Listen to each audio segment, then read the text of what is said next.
இன்றைக்கு பொதுக்காலத்தின் 32ஆம் வாரம் நவம்பர் மாதம் 10ஆம் தேதி திங்கட்கிழமை.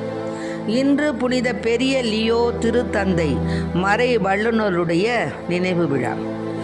இன்று தேவன் நமக்கு தரும் ஜீவநீரூற்றான இறை வார்த்தைகள் புனித லூக்கா எழுதிய நற்செய்தி இயல் 17 இறை வார்த்தைகள் 1-6 முடிய.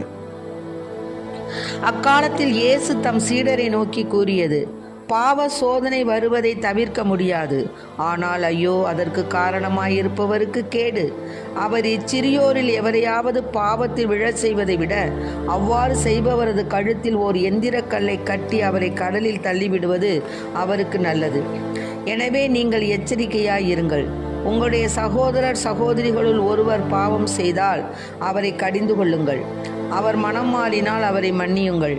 ஒரே நாளில் அவர் 7 முறை உங்களுக்கு எதிராக பாவம் செய்து 7 முறையும் உங்களிடம் திரும்பி வந்து நான் மனம் மாறிவிட்டேன் என்று சொல்வாரானால் அவரை மன்னித்து விடுங்கள். திருத்தூதர்கள் ஆண்டவரிடம் எங்கள் நம்பிக்கையை மிகுதியாக்கும் என்று கேட்டார்கள். அதற்கு ஆண்டவர் கூறியது: கடுகளவு நம்பிக்கை உங்களுக்கு இருந்தால் நீங்கள் இந்த காட்டு அத்திமரத்தை நோக்கி நீ வேரோடே பெயர்ந்து போய் கடலில் வேரூன்றி நில் என கூறினால் அது உங்களுக்கு கீழ்ப்படியும். ஆண்டவரின் அருள்வாக்கு. கிறிஸ்துவே மக்கு புகழ். என் இல்லத்தில் கேட்கிற எவனும் பெறுகிறான், தேடுகிறவன் கண்டடைகிறான், தட்டுகிறவனுக்கு திறக்கப்படும் என்கிறார் இயேசு ஆண்டவர். என் இல்லத்தில் ஒரு ஆடி எடுத்தால் போதும், ஓடி வந்தணைக்கும் தெய்வம், பாவத்தை எண்ணவே மாட்டார், பாசத்தை நிறைவாய் பொழிவார். அவரிடம் இருப்பது அன்பே, அவரிடம் இருந்ததும் அன்பே. என் இல்லத்தில் கேட்கிற எவனும் பெறுகிறான், தேடுகிறவன் கண்டடைகிறான், தட்டுகிறவனுக்கு திறக்கப்படும் என்கிறார் இயேசு ஆண்டவர். என் இல்லத்தில்.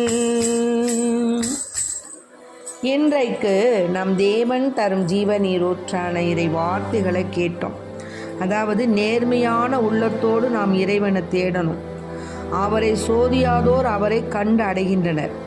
அவரை நம்பினோருக்கு அவர் தம்மை வெளிப்படுத்துகின்றார். சாலமோன் ஞான நூலிலிருந்து வாசகம் 1 இயல் 1 இறை வார்த்தைகள் 1-7 முடிய உள்ள வார்த்தைகளை தான் நான் இப்போ படிக்கிறேன். அவரை நம்பினோருக்கு அவர் தம்மை வெளிப்படுத்துகிறார். நெறிகெட்ட எண்ணம் மனிதரை கடவுளிடமிருந்து பிரித்துவிடும். அவரது ஆற்றல் சோதிக்கப்படும் பொழுது அது அறிவிலிகளை அடையாளம் காட்டிவிடும். வஞ்சனை நிறைந்த ஆன்மாவில் ஞானம் நுழையாது. பாவத்திற்கு அடிமையான உடல்ல ஞானம் குடிகொள்ளாது. நற்பயிற்சி பெற்ற உள்ளம் வஞ்சனையிலிருந்து விலகிடும். அறிவற்ற எண்ணங்களை விட்டு அகலும். அதனால கடவுள் அவர்களுடைய உள் உணர்வுகளின் சாட்சி. உள்ளத்தை உள்ளவாறு உற்று நோக்குபவர் தேவன். நம்முடைய நாவின் சொற்களை கேட்பவரும் அவர்தான். ஆண்டவரின் ஆவி உலகை நிரப்பி உள்ளது. அனைத்தையும் ஒருங்கிணைக்கும் அந்த ஆவி ஒவ்வொரு சொல்லையும் அறிவிக்கின்றது. ஆகவே நாம் என்ன நினைக்கின்றோம், நாம் என்ன பேச போகின்றோம் என்பதையெல்லாம் ஆய்ந்து அறிந்த தேவன் நம் தேவன். ஆகவே நாம் சக மனிதர்கள் மீது எப்பொழுதும் அக்கறை கொண்டிருக்க வேண்டும். அடுத்திருப்பவர் நம் குடும்பத்தார் என்பதாலோ அல்லது உறவினர் என்பதாலோ மட்டுமல்ல, அவர் ஒரு மனிதர் என்ற ஒரு நினைவு, அவர் மீது அக்கறை நம்மளுக்கு வேணும்.